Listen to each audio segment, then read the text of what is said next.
This is my 2015 Land Rover Defender 110 XS station wagon. I bought it second-hand and it's done 29,000 miles.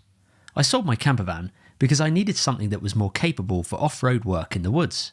This Defender already has plenty of good things going for it, but there is still a fair amount I would like to get done in order to turn it into something more suited to what I need. The first steps of the Defender build is to protect the underbody and chassis. So I got in touch with a chap called Chris, who works at Chassis Preservation, which are local to me. They are part of the Enemy Motor Company, who specialise in anything Land Rover Defender and custom Defender builds. They're based on the Hampshire and Surrey border in the south of England. Doing the work on my Defender was Dom, a highly skilled mechanic who can turn his hand to anything, from fabrication to engines to pretty much building entire cars from scratch.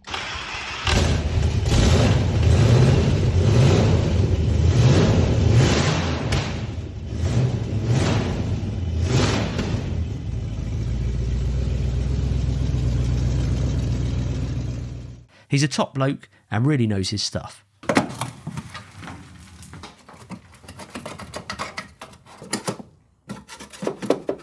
After the guys had given me a tour of their incredible workshop, my Defender was lifted up on the 4-post ramp and the chassis was inspected by Dom.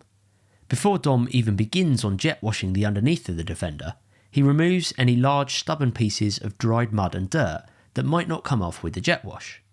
The chassis of any vehicle is the foundation that supports everything else, so it was important for me to get it protected as soon as possible to help ensure the longevity of the Defender over the years.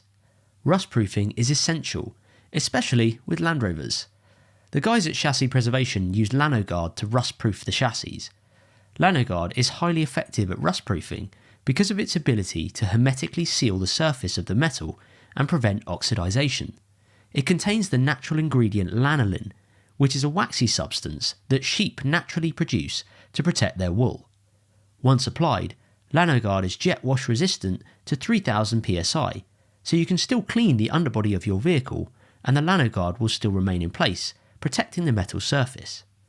It's also environmentally friendly and resistant to salt, acid and alkaline, which is ideal for wet road conditions that can quickly deteriorate the condition of your chassis. The chassis needs to be as clean as possible before any protection is applied. Most of the stubborn pieces of mud are nearer the wheels and wheel arches. Once these have been removed, Dom steam cleans the chassis and underbody using a powerful jet wash. The Defender is then dried out overnight, ready for the next day, where the Lanoguard is then applied.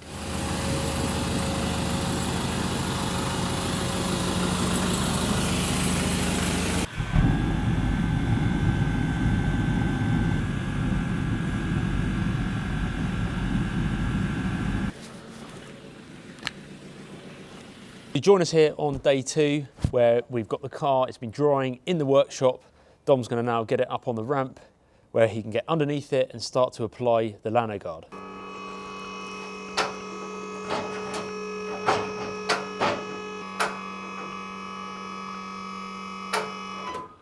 So I'm just going to go under now and any loose dirt from the pressure washing that's still on there we're going to just wipe it off with just a cloth. Just any surface that never got taken off. So it needs to be as dry as possible. Well, it's dry now, but anything that's loose, we'll just take the loose stuff off if there's anything still there. In terms of Land Rovers, you've obviously seen hundreds of chassis. What do you think of the condition of this? This is amazing. It's done 30,000 miles, so this is crazy. That's this is why crazy clean. I want to get it done now. Absolutely, absolutely. You can see here where the weld seam is. How it's obviously at the bottom where the water runs down, and it sits down here. So this is where we always start to go on the inside as well. So that's a common place here on the chassis. Everything underneath along the seams is always a common place, especially on the low spots. The only drain hole is here. That's the only drain hole? That's the only drain hole along this stretch. So all the water has to come down here, and if any mud gets inside and blocks it, the water gets stuck. Oh, I see, yeah. Is there any particular area you wouldn't spray under here? I wouldn't touch the brakes. So just... I mean, you can get on the backing pad, but don't go anywhere near the calipers. Yeah. But pretty much anything else you can Sure. smother. And is it normally, would you recommend getting it done each year, given that, you know, Yeah, it's a yearly process. The second year is only a top up from the first. Sure. It just makes sure your protection's 100%.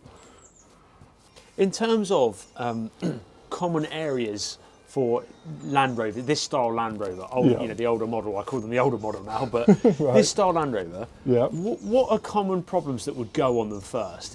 What's the, obviously you've got chassis and rust and things like that, but in terms of mechanical side of things, what's a common problem you would see? Usually bearings, shockers, Bearings. bushers, that kind of thing. Yeah, they're pretty robust really. It's just general maintenance and wear and tear. Yeah. Stuff like consumable stuff like Yeah.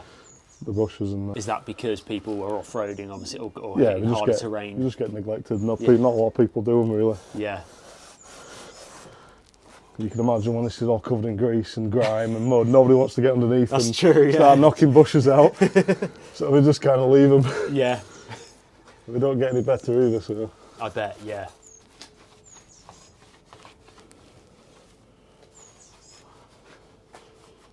When you spray the Lanoguard over the chassis, is there any issues with spraying over like the chassis number or anything? You know, sometimes in your older it's clear. vehicles. So Lanoguard's clear. Okay. So when it sets, when it's not set, but when it cures, you can see everything underneath. It doesn't hide anything. That's good. So you can still see all your chassis number for those who can have see classic everything, yeah. cars, especially and Yeah. stuff. So if you've like, you're not going to hide anything with a Lanoguard as you would a typical underseal. Yeah. Typical underseal will cover a huge range of sins. Yeah. So if you're I've trying to- seen it on If you're some trying to of the- sell a car and you underseal it, it's like, But yeah, Lanoguard doesn't hide anything. It shows the true nature of what the condition of the car is. Sure. You see what I mean? Just these little bits here. Oh yeah. I'm just making sure I get it off. Like say on all the seams, like Yeah, everything down here. the lowest point of the metal. Yeah, all the seams, all the welds, all the edges, sharp corners, nuts and bolts, pins. Yeah. That's what we use the motor grease for. This is the Lanoguard motor grease. This protects everything, weld seams, nuts, bolts, pins and all the sharp edges of the car. So anywhere where two panels of the vehicle meet, where they've been welded, this basically seals everything in. It's a concentrated version of the Lanoguard, so it's just a thicker version of it. Just brush apply, and then we'll paste it on. Typically we would cover the bolt heads.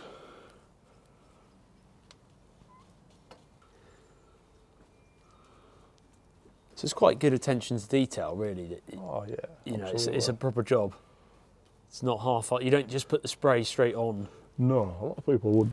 And you guys here are like Lanoguard approved. Yeah, so Aren't we you? are an approved applicator centre for Lanoguard. So anybody who contacts Lanoguard would refer us in the area. Yeah. So if you keep on top of this every year, Yeah. all the salt will never ever get into here. Would it rub off that joint as you turn the car? Yeah, and this things, will move, but I mean it does protect. It'll protect it to some degree. After you've had it applied, you're not going to rub it off. When you do the second coat, like a year later, do you still need to do this with the thicker stuff or not? You just do the spray over the Yeah, top? we will top up on the grease as well. You would do it, yeah. Yeah, so we'd give it a wash down again and then we'd reapply the grease. It wouldn't need to be as excessive as the first time Sure. we've done it, but it's still something that we do. The bump stop is this. It usually take a bit of a hammering if you off-road quite a lot. Yeah. Get round the anti-roll bar here. Because that's quite low to the ground. Torsion so it's- bar, yeah. Yeah. So water usually gets in the seal and these get all corroded and crushed, and then the rust can like traverse up here. Yeah. If you can stop it getting in there, getting underneath, it always helps. If you're off-roading, you're wading, and your water can come through this hole here, and it sits inside, and this corner starts to rot away. Oh, because that piece of metal is obviously This- sitting right below those holes. Yeah. So that's the drain hole for this piece, Yeah. But this piece doesn't actually have a drain hole. It's this one on the side. So it still traps the water in. They're so bad from the factory. They can, I mean, they're just notorious. Is that just Land Rover in general? Just notorious for rotting. Yeah. So it's a chassis issue that they, well, it's not just it's a drainage issue they don't sort of sort. They don't put as many drain holes in as they should, I guess. Yeah. I mean, it's probably a good thing because it traps salt in as well. True. But if they did this from the factory, this is Land Rover's biggest mistake, never using this. Yeah, yeah. If they did this from the factory, we'd be laughing. I had a job when I was in Scotland. I had a job that came in. It was a chassis for repair, and the chassis had rotted out. I think it was this section here. Anyway, I chopped the side out, and when I went inside to see the damage, there was a pair of gloves from the factory. It was a pair of Land Rover gloves that had been there, and it had got wet and just rotted everything out. Really? Yeah. From factory. Yeah. Yeah, pair of gloves. So there wasn't much in terms of quality control No. after someone was dealing with that. No.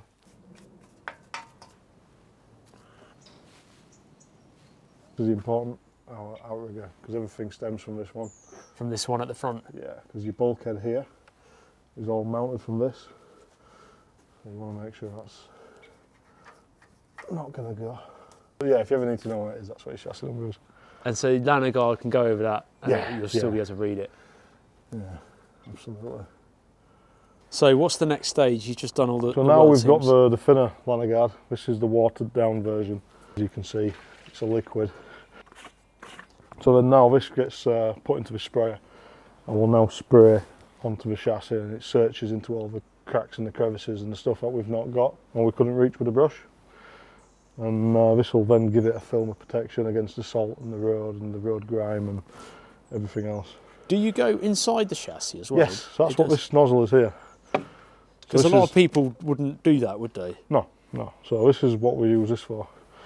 So we'll do this first. So all the drain holes that you see on the car, we will then feed this up here and feed it along So you're actually, and then spray. And as we spray, we'll pull this out yeah, and it coats everything on the inside. that's amazing, yeah. And we'll do the opposites and everything else. Because otherwise, if you didn't do that, essentially It would your rot from the inside out. yeah, your chassis is going to rot straight away, regardless of whether you put it on the outside anyway. Yeah.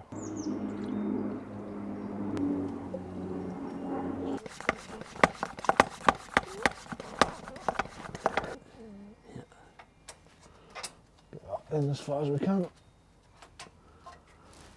And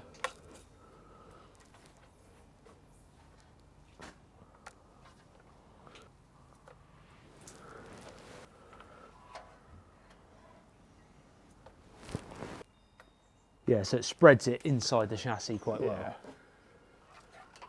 I think it tastes disgusting. God. You won't be rusting anytime soon, Dom. No, mate, no, absolutely not. If Lanoguard are watching this, Yeah. they want to make a flavoured version. Yeah. It's not as vile when it goes in the mouth. Strawberry Lanoguard.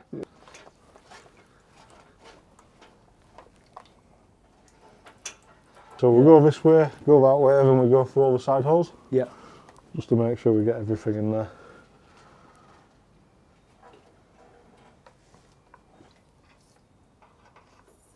So different nozzle now. Yeah, so we're going to go to the wide spray nozzle.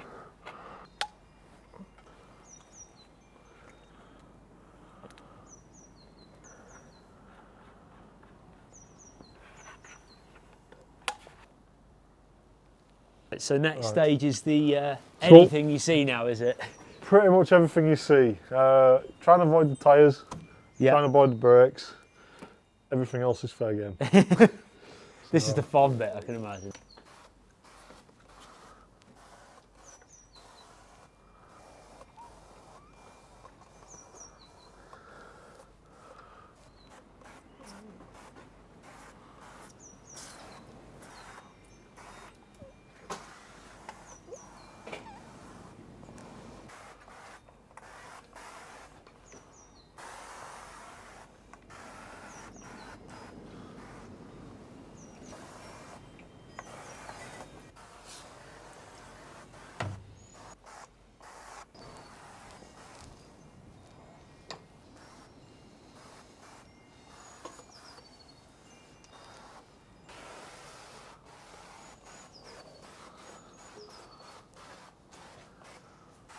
I was really impressed with how well the Lanoguard takes to the chassis.